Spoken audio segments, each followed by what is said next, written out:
Okay, bago tayo magsimula, meron ho akong tanong sa bawat isa. Ano ho? Ang tanong na ito ay, tama bang ipanalangin ang bagay na ito? Ito po ang tanong. Panginoon, alisin mo po lahat ng aking problema. Gusto ko pong pagbulay-bulayan natin yan habang iniisip niyo po ba?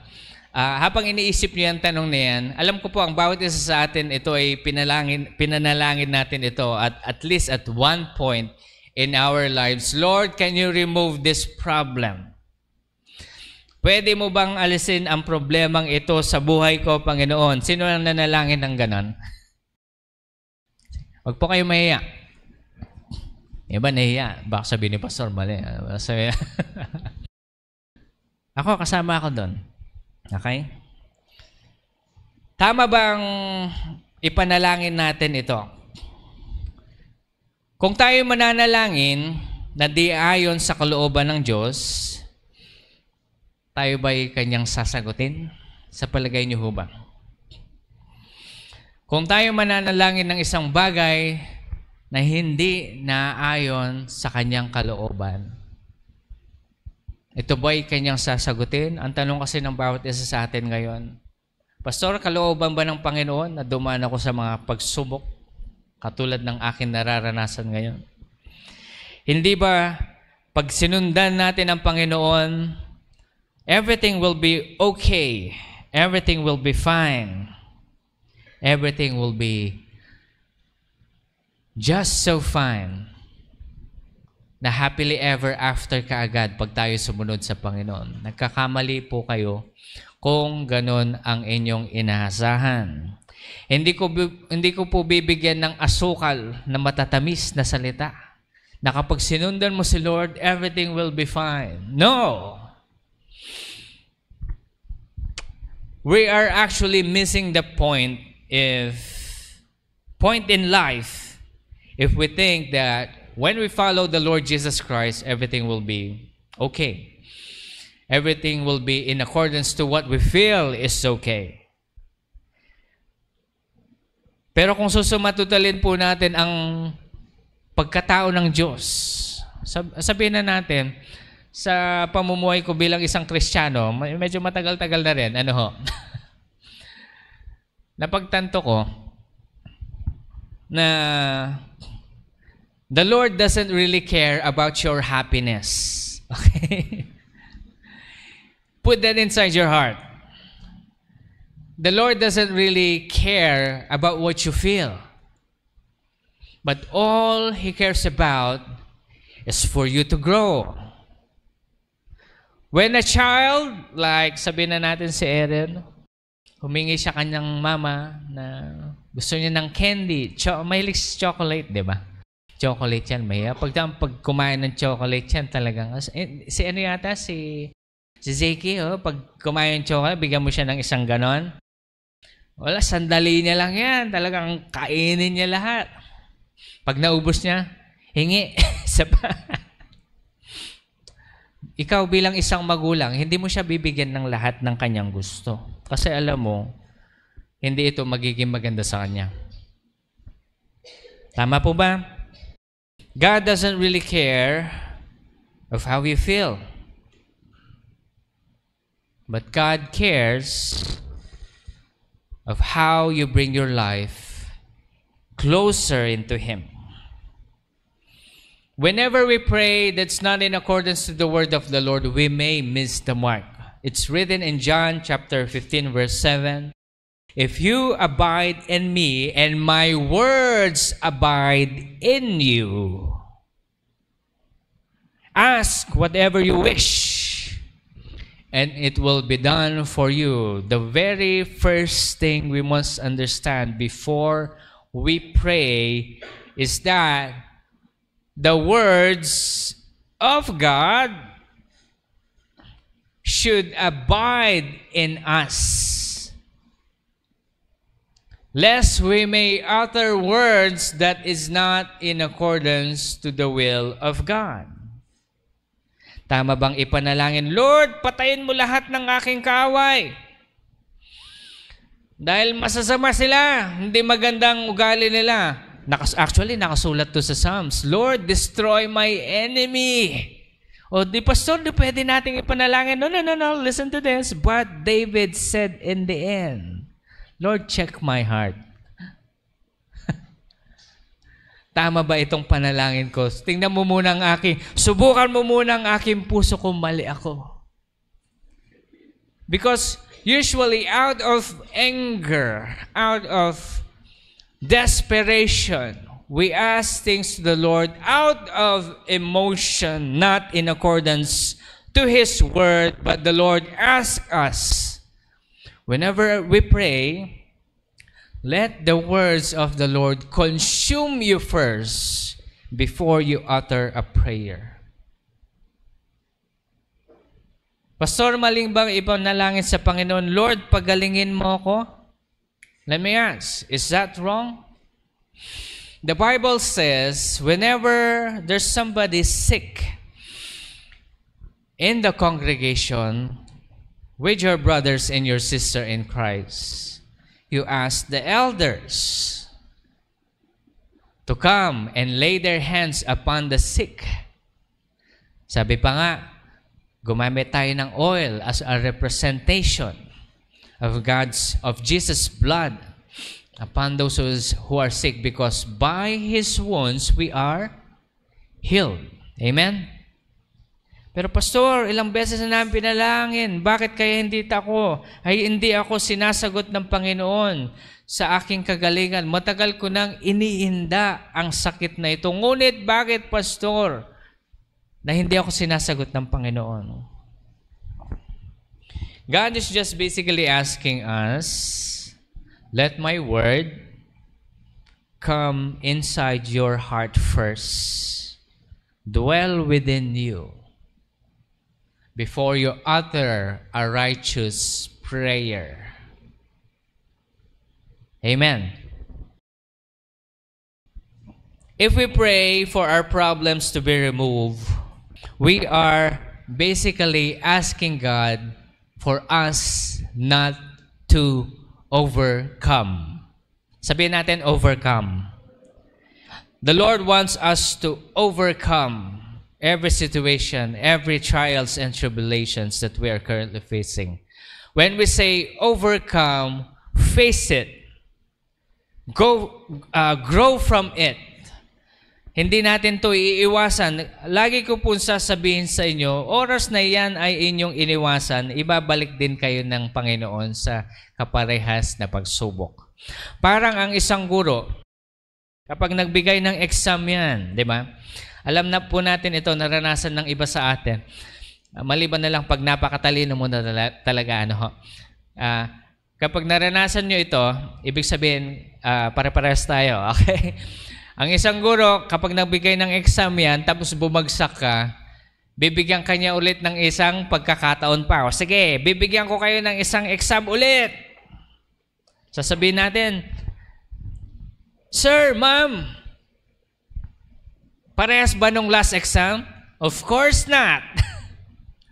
I-jumble ko ng konti yon, sabi ni teacher. At pagka-jumble ka ng konti, magbibigay tayo ng konting mas mahirap kasi naraman nyo na, nakita nyo na yung test paper ninyo. Eh. Aralin nyo yun. Makinig kayo. Aralin nyo yung last na test paper nyo para pag kinuha nyo yung exam na panibagong ibibigay ko, yung para mapasang awa kayo, alam nyo kung ano yung gagawin nyo. But usually, the teachers gives us much more difficult questions to answer. Same thing with the Lord.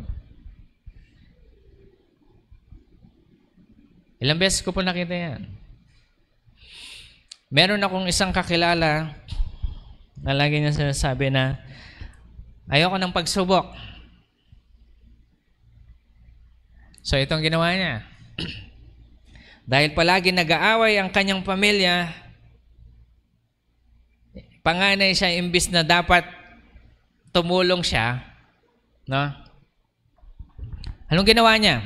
Para makaiwas sa problema, nag-asawa. At pagkaasawa niya, Kala niya, all rainbows and butterflies. But yet, when this person faces reality, the same problem happens to her family.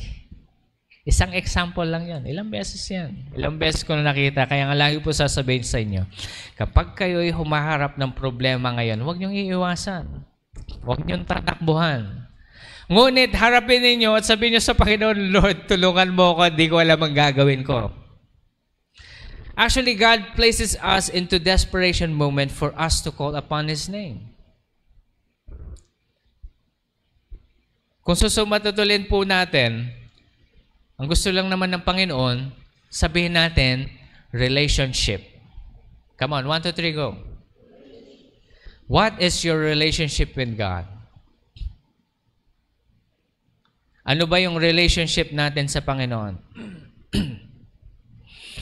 Kapag tayo ay may relationship sa Panginoon, Pastor, ibig kong sabihin, pag may relationship tayo sa Panginoon, hindi na tayo magkakaroon ng problema? I don't know. Probably not. Pero tingnan niyo mabuti, si Enoch. He spent most of his time with the Lord, almost all his lifetime, to the point, sabi ni Lord, sige na nga, halika na. Dinala niya sa langit with his physical body. Yes, siguro may mga problema si Enoch. We don't know. But when we have a great relationship with the Lord, you see, we will be able to know His heartbeat. At yung heartbeat ng Panginoon ang magkakos sa atin to pray or to utter the right prayer. Is there a right prayer and a wrong prayer? Yes, there is. Pwede tayong manalangin, Lord, inagarabyado nila kami. Sana mamatay na silang lahat. Tama ba yan? Tama po ba yan? Ito, napaka-obvious nito. Tama bang ipanalangin yon? Hindi. Kasi sabi ng Panginoon sa atin, pray for those who persecute you. Overcome evil with good. Ang hirap, di ba? Pero yun yung kautusan ng Panginoon. Kaya kung mananalangin tayo, Lord, sana ganyan ang mangyari sa kanila. Hindi sasagutin yan ng Panginoon. Yun, napaka-obvious nun. Meron na tayong mga pinapanalangin sa Panginoon na hindi natin alam, tama ba ito, Pastor? So sabihin nyo sa akin, ito, tatanungin ko kayo. Tama ba itong panalangin ni Jesus? Okay? Si Jesus ito, nananalangin sa Ama. Okay? Matthew 26, verse 39. Sabi niya dito, and he went a little beyond them and fell on his face and prayed, saying, Father, if it is possible, take this cup away from me. But not my will, but yours be done. Jesus is talking about him going at the cross. Lord, kung pwede lang, sabi niya, Ama, kung pwede lang, pwede bang wag na lang? Wag na lang akong pumunta sa cross ng Kalbaryo. Ngunit hindi ang aking kalooban, kundi ang kalooban mo ang masusunod. Tama ba yung panalangin ni Jesus? You will see here that the human nature naramdaman ni Jesus. Yung human nature na nararamdaman natin ngayon. Whenever we are asking, Lord, remove our problems. That kind of human nature, God felt. Jesus felt it. And He uttered those prayers. Hiningi niya ito sa Panginoon, sa Diyos Ama. Not my will, but yours be done.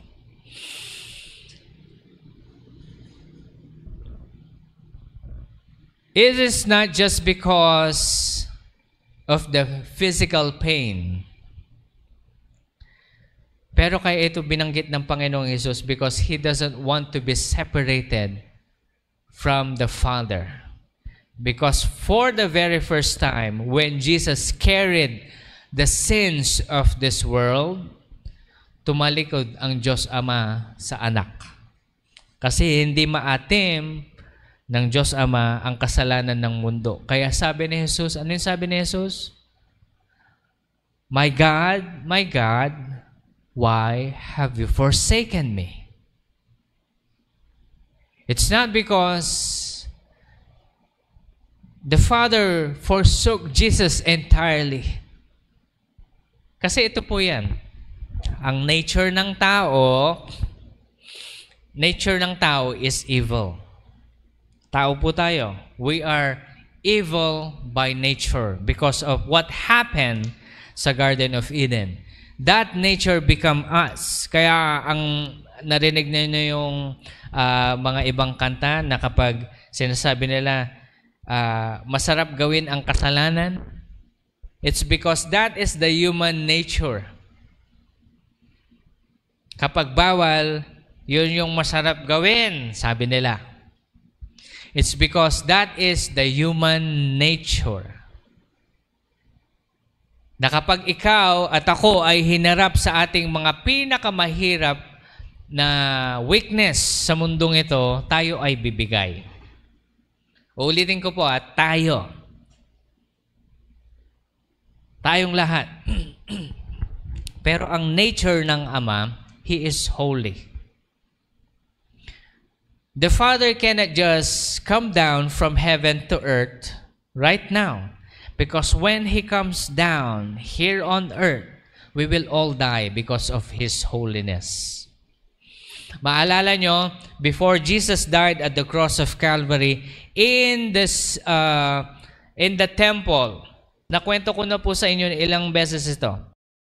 Sa loob ng Holy of Holies, ang pwedeng pumasok lang yung high priest. May tali pa siya. At yung tali na yun, merong bell. Para naririnig nilang naglalakad siya sa kalooban ng Holy of Holies. Because that is just actually a glimpse of God's holiness. Yung sa Ark of the Covenant. Okay? Na it's so holy na God has asked the Israelites to dedicate a certain tribes. Anong tribes yon? Yung mga Levites. Na sila lamang ang pwedeng humawak ng Ark of the Covenant.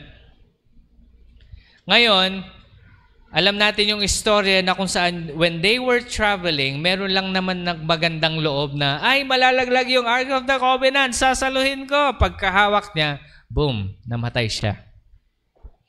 Because God is holy. That's why whenever there are people who are asking, bakit hindi na lang kaya dumating si Lord dito at bumaba siya, sabihin niya sa atin na siya ay Diyos. Hindi pwedeng mangyari yon dahil ang bawat isa sa atin ay mamamatay kapag bumaba ang Diyos dito. That's why nagkatawang tao si Jesus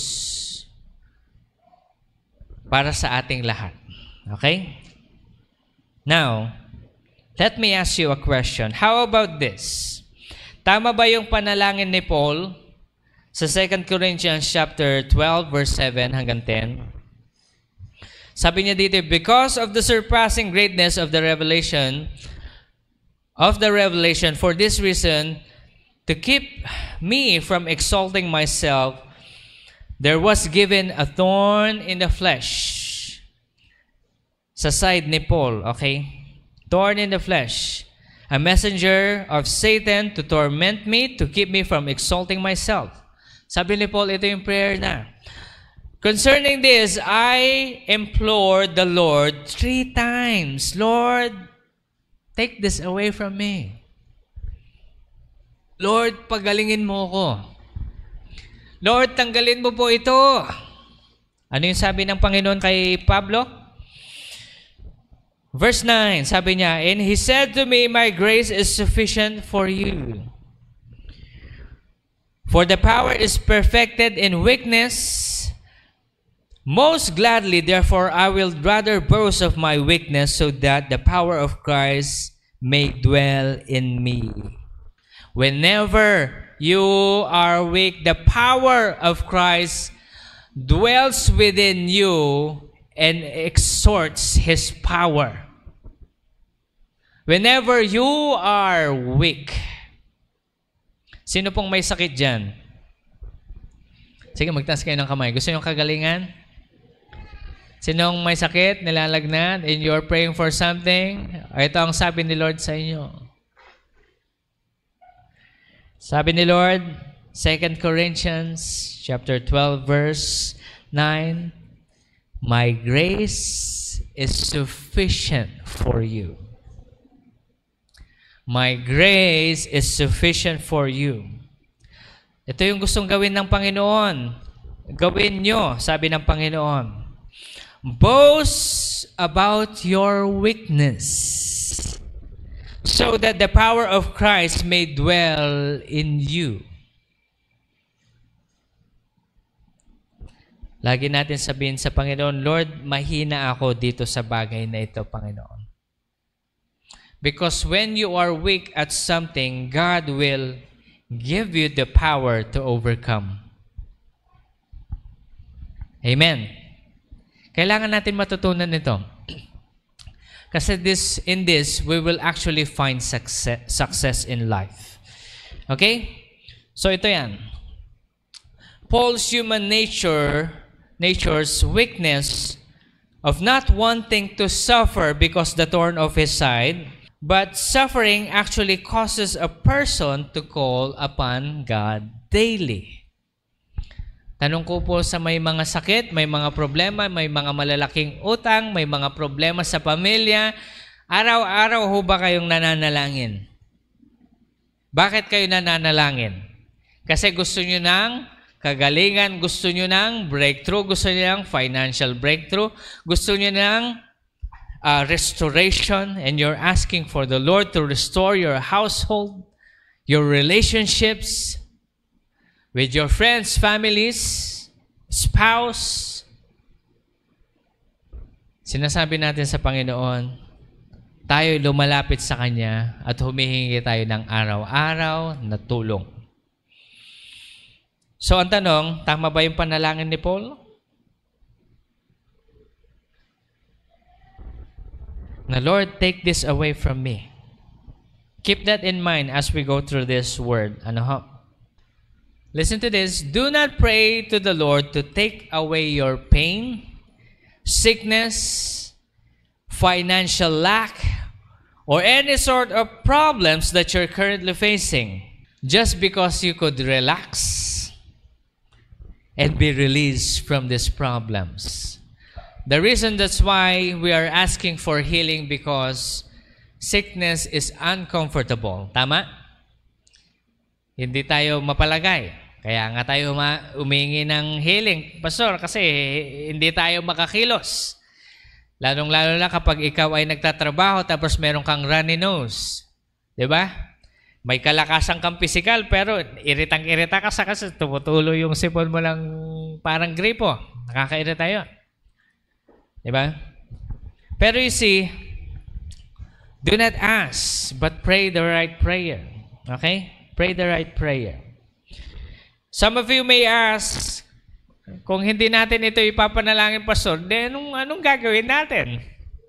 Ito yung nakasulat sa Romans chapter 5 verse 3. 3 hanggang 5. Sabi niya dito, and not only this, but we exult in our tribulations, knowing that in tribulations brings about perseverance, and perseverance proven character, hope. And hope does not disappoint because the love of God has been poured out within our hearts through the Holy Spirit who was given to us. Look at this. Problems causes you to have deep perseverance. After perseverance, proven character. After proven character, you will experience hope. Nakita niyo yun? kapag meron tayong kasigasigan na manatili, na ginagawa natin ang kalooban ng Panginoon in spite of all of the things that's happening surrounding us,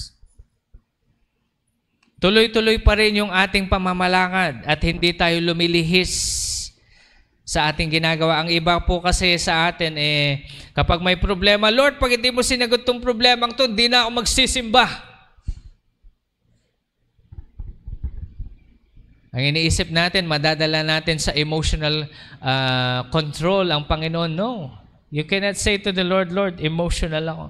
Kokontrolling kita sa aking emotion. Hindi mangyayari yon. Hindi ka magsisimba, kawalan mo yun. Hindi ka lalapit sa Panginoon, kawalan mo yon. Meron nga nagtatanong yung kwentong barbero, literal . Pero ang katotohanan ay kailangan mo munang lumapit sa Panginoon bago mo makamtan ang salvation. Kapag ikaw ay isang lalaki at ikaw ay long hair, hindi mo pwedeng sabihin na hindi ka naniniwala sa barbero. Kasi bakit mahaba yung buhok ko? Parang ganun yun . Bakit mahaba yung buhok ko? Hindi totoo yung mga barbero. Pero ano mang kailangan mong gawin? Lumapit ka sa barbero. Mas labang pa nga tayo pag lumapit tayo sa Panginoong Hesus, kasi pag lumapit tayo sa Panginoong Hesus, libre. Sa barbero, may bayad. May extra pa pag magpapashampoo ka. Diba? You see, we must come to the Lord. We must come into His presence. Draw near unto Him that we may receive salvation. And one of the things that God wanted us to do is for us to overcome the tribulations, because the very reason you are here on earth is to become like the Lord Jesus Christ. And you and I cannot be like the Lord Jesus Christ without us overcoming circumstances in life. How can you know that God heals if you were never been sick? How do you know if God provides if you have never been into need? Hindi ka ni minsan nangailangan. Kaya nga sabi ng Panginoon, mahirapan ang mga mayayaman na makapasok sa loob ng kaharian ng Diyos kasi meron silang lahat.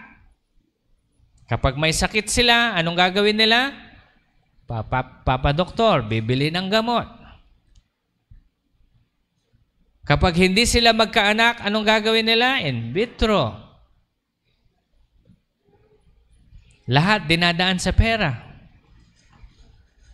Pero tayong mga mahihirap, kapag may kailangan tayo, Lord, tulungan mo po kami.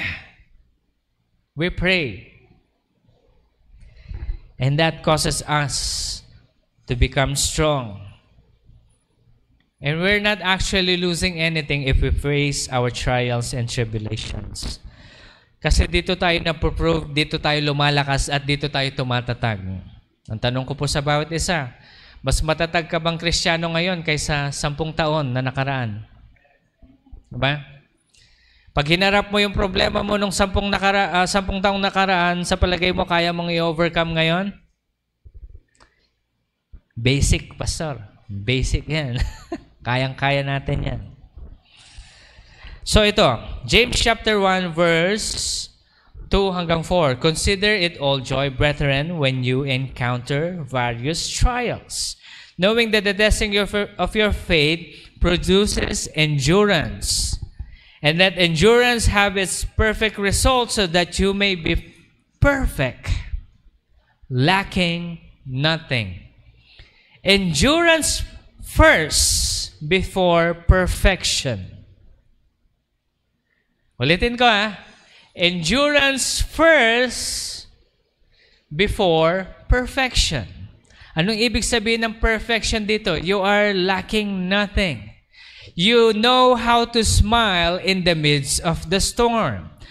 The thing here is, we are not praying for us to be relieved out of the problems, but we are actually praying to the Lord that we may experience peace in the midst of the storm. Because when you experience peace, know peace and know how to move into peace in the midst of the storm, then you already win. Nanalo ka na. Ang gusto lang naman ng kaaway ay matinag ka at mawalan ka ng pag-asa. Pero kapag nakita ng kaaway na nasa kalagitnaan ka ng bagyo ng buhay at nakukuha mo pang magpuri, katulad ng ginagawa natin ngayon, nakukuha mo pang mag-praise the Lord, nakukuha mo pang mag-thank you Jesus, wala na siyang magagawa. Pero actually, ito yan, no? Hindi natin pwedeng i-fake yun, yung fake na, Lord, thank you, Jesus. Kasi learning peace, true peace, is by experience. Experience with close relationship with the Lord Jesus Christ. Because without close relationship with Jesus, we cannot experience peace. That's why the Lord Jesus Christ is saying, abide in me. And abide in my words. Amen. Yan. Okay. Ngayon, in connection, ano ho? A word of instruction has given to us during our prayer meeting yesterday. Merong word of instruction na binigay specifically sa church natin. Okay, sa mga nanonood, sa church lang namin. Okay? Pwede niyong gayahin. Pero ito, instruction ito para sa church natin dito sa Humphrey Center. Ito yung instruction ng Panginoon. May 3, 2025 during our prayer meeting. Sabi ni Lord, prepare yourself to carry the anointing. Prepare yourself to carry the anointing. Amen? Nag-amen na si Eren. Okay? The Lord is actually talking about yung prophecy na ibinigay sa atin last week. Do you still remember? Kapag hindi nyo naalala, balikan nyo po yung ating preaching last week. O ipapaalala ko na lang sa inyo. Ano yung, maalala nyo po ba, ano yung nag-resonate sa inyo last week? Sa revelation na nabigay sa atin ng Panginoon doon sa ending ng preaching. Doon sa prayer natin bago tayo magtapos. Ang sabi ng Panginoon sa atin, in the 6th month of this year, signs, miracles, and wonders will happen in this church. The Lord is saying, prepare yourself to carry the anointing. Okay? Prepare yourself to carry the anointing. Because in the 6th, kailan yung 6th month? Anong month yun? June. Kailan yun? Isang buwan na lang. Tanong po, handa na kayo? Pastor, meron na lang tayo isang buwan para mag-prepare? That's not actually enough. No. Look at this. Actually, the Lord has been preparing us from the very beginning. Pero God is reminding us, acknowledge the preparation that I have given you. Sabi ng Panginoon, prepare. And miracles will begin with His people. Who's the people of God? Ang lahat ng tao ng Diyos magsabi ng. The Lord says, miracles will begin with His people. These signs and wonders and miracles will also be evident. So evident to the point, sabi ng Panginoon, that people you will meet outside will ask you, taga-Humphrey kayo, di ba? Taga-Humphrey po ba kayo, di ba? Sasabihin nila habang naglalakad kayo at sasabihin nyo, opo, nag-a-attend po ako sa Humphrey. Pwede po bang ipag-pray nyo ako? That will happen, I'm telling you. That will happen. Baka sabihin niyo, ay hindi po ako lahat. Anyone who will deny the Lord Jesus Christ the Lord will also deny them in front of the Father.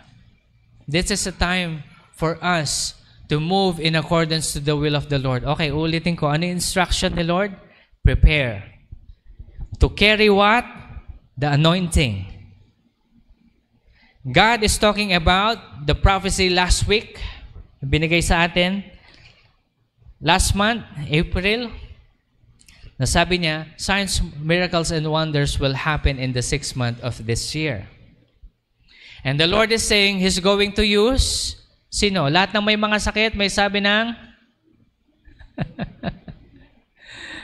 kayo ang unang gagamitin ni Lord. Pastor, may sakit ako. Paano ko ipagpe-pray yung may sakit? Alam niyo po, ang kwentuhan namin lagi ni Sister Lorena.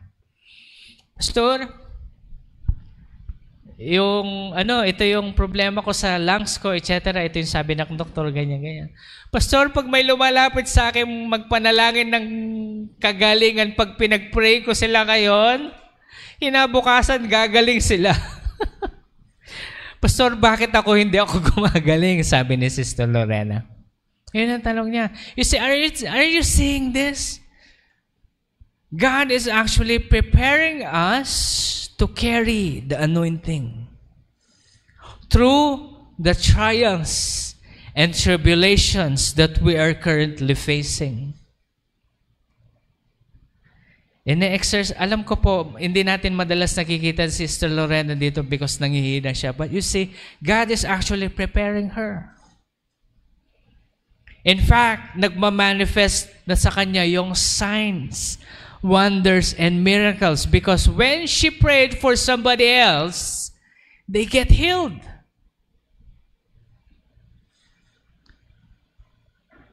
At ano yung reason natin para hindi ipanalangin ng ibang tao? Amen? Na tayo ay nag-iinda ng kasakitan. Pero sabi ng Panginoon, kahit na may sakit kayo, sige, ipanalangin nyo ang may sakit. Actually, the same with me. Pastor, ano ba yung problema mo? May sakit ka? Wala akong sakit. Wala akong problema sa sakit. May problema ako sa pera. May cancer yung bulsa ko. Actually, hindi ako personally, but everything na hinahawakan ko, alam nyo, ako yung pastor dito, ako din yung president ng school. May cancer. Okay. Financially. Pero alam nyo, minsan naiiyak ako eh.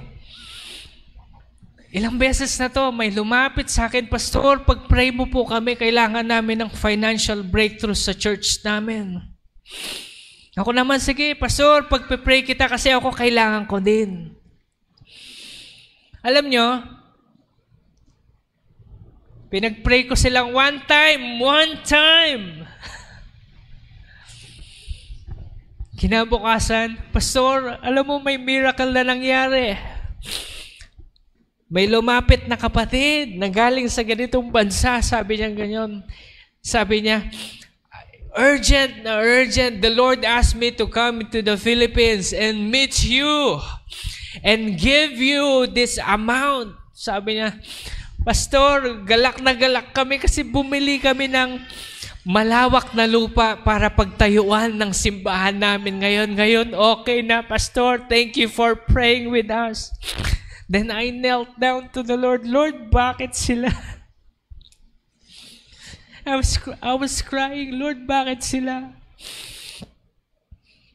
Pero are you seeing this? God is actually revealing to us kung paano niya ibibigay yung signs, wonders, and miracles. It will begin to you, in you, when you utter the right prayer, because you know the pain of lacking a lot.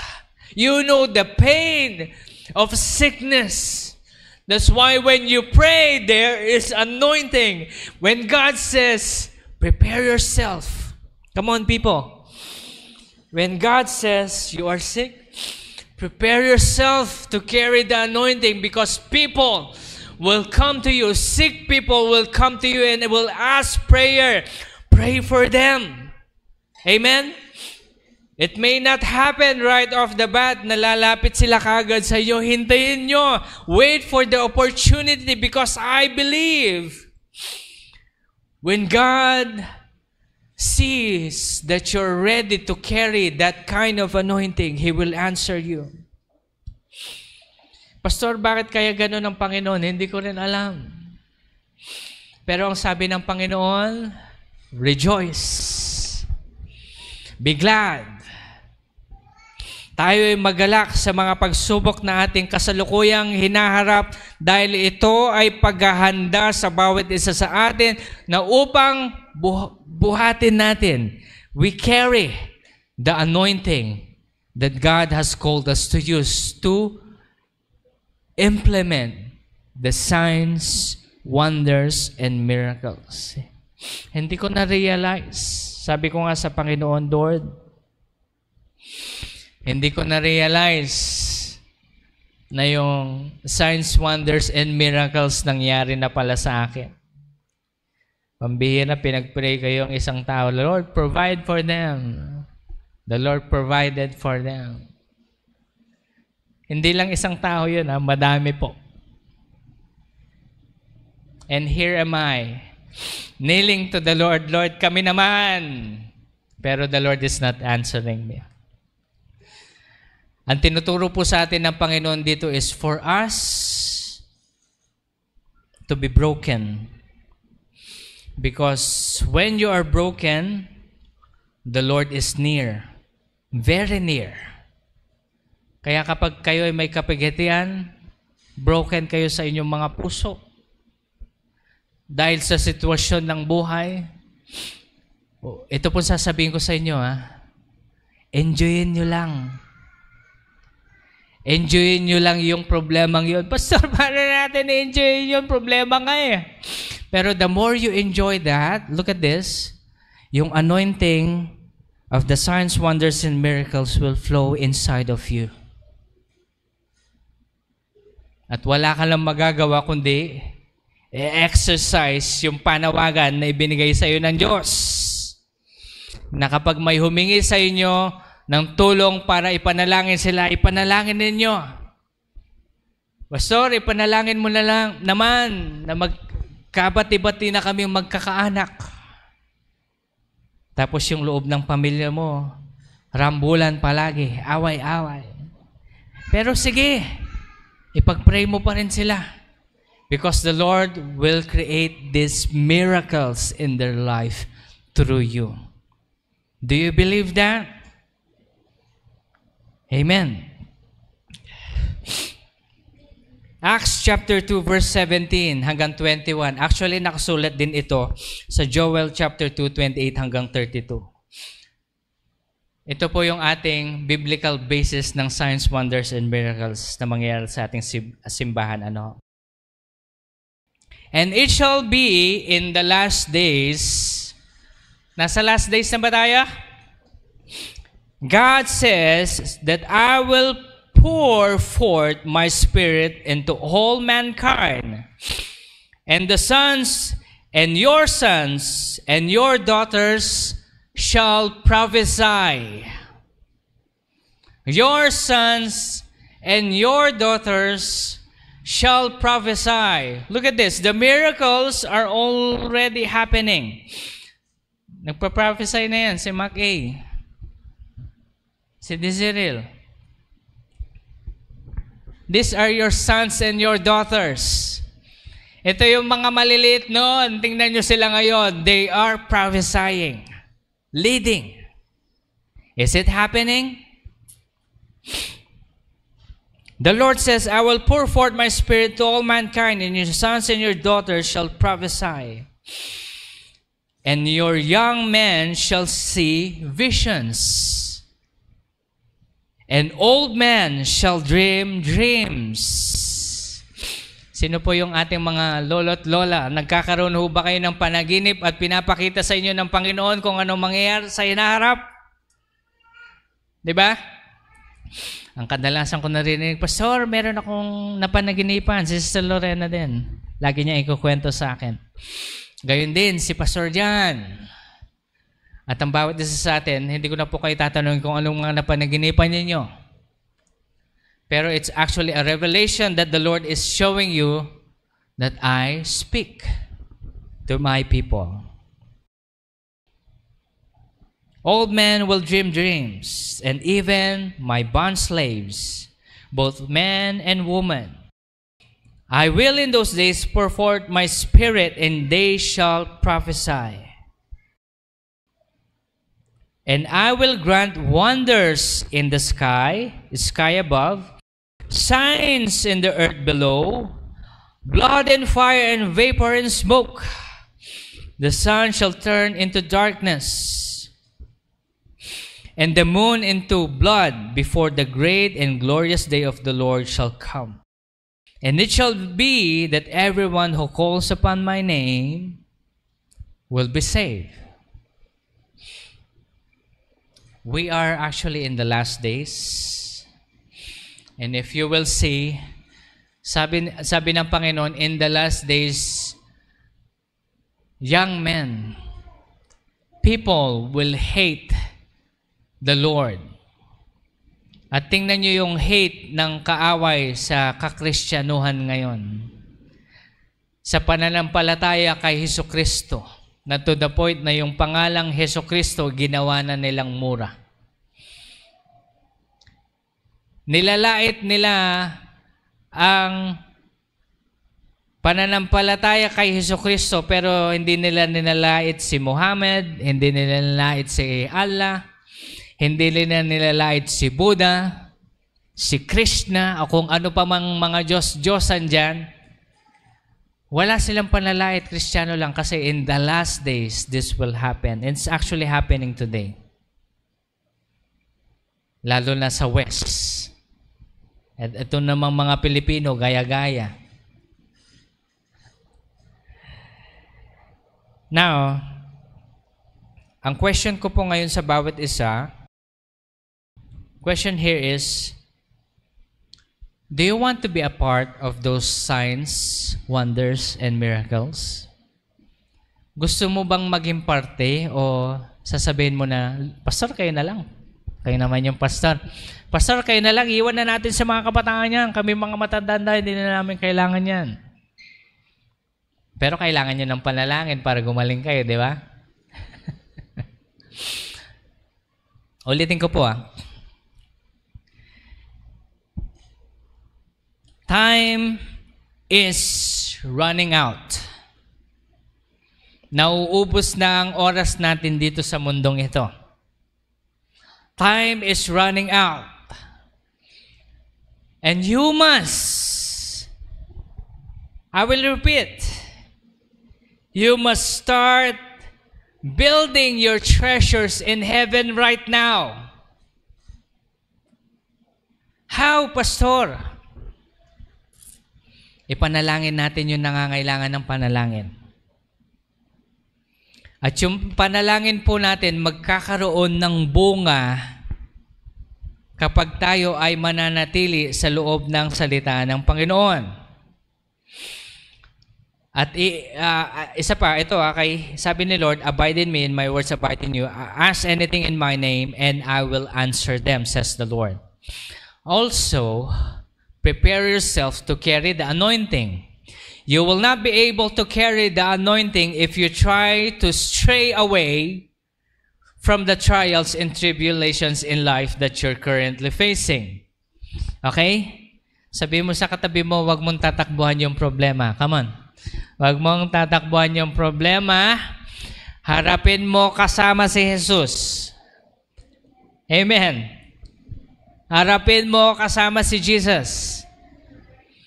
Because when you overcome, I'm telling you, look at this. When you overcome that problem, you are carrying the anointing. Parang ganito Hindi when you overcome. As long as you're trying to overcome. Let me rephrase. As long as you are trying to overcome your problem, that's actually the preparation of carrying the anointing. Ibig mong sabihin, Pastor, yung problema namin, na broken kami, yung brokenness na yon, ang preparation para dalihin ang anointing? Yes. Kaya wag niyong ipanalangin, Lord, tanggalin niyo yung problema ko. You're basically asking the Lord, Lord, I don't want to carry the anointing of the signs, wonders, and miracles. So, how do we prepare ourselves to carry the anointing? The Lord says, do not pray for the Lord to take away your problems, pain, financial lack, or any sort of problems that you're currently facing, but ask the Lord for you to go through, listen to this, go through that suffering, be broken, and tell the Lord, not my will, but yours be done. Okay, isipin niyo yung problema niyo ngayon. Come on, think about your problem right now. And tell the Lord, Lord, I'm broken. Come on, close your eyes. Sige, stand up na rin. Tayo na rin tayo. Lord, tell the Lord. Come on, isa-isa niyo yung problema natin. Lord, come on. You tell the Lord this problem. Lord, I have this, I have this, I have that. And it's been a long time, oh God, since I've been asking, Lord, for you to give me this breakthrough. And you're never giving it to me. The Lord is telling you, children, just be broken. Come on. Enjoy that brokenness. Enjoy that brokenness, because it is a preparation for you to carry the anointing that God is going to give us. For us to execute the signs, wonders, and miracles. Oh, come on, people of God. Rejoice over this tribulation. Rejoice over this problem. Rejoice. Oh Lord, come on, just tell the Lord, Lord, I am broken. Oh Lord, I am weak. Save me, oh God. And this is the word of the Lord for you. Isaiah 41 verse 10 says, fear not, for I am with you. I will uphold you with my victorious right hand. The Lord says, I will not leave you nor forsake you. I will save you in your troubles. But today, the Lord is just teaching us, be broken. Enjoy this brokenness. At sabihin nyo sa Panginoon, Lord, I am prepared. I am broken, and I am still broken.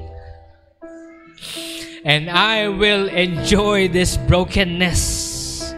And tell the Lord, Lord, if you can use anything, Lord, you can use me. If you can use anything, Jesus, use me, O Lord. Use me, O Jesus.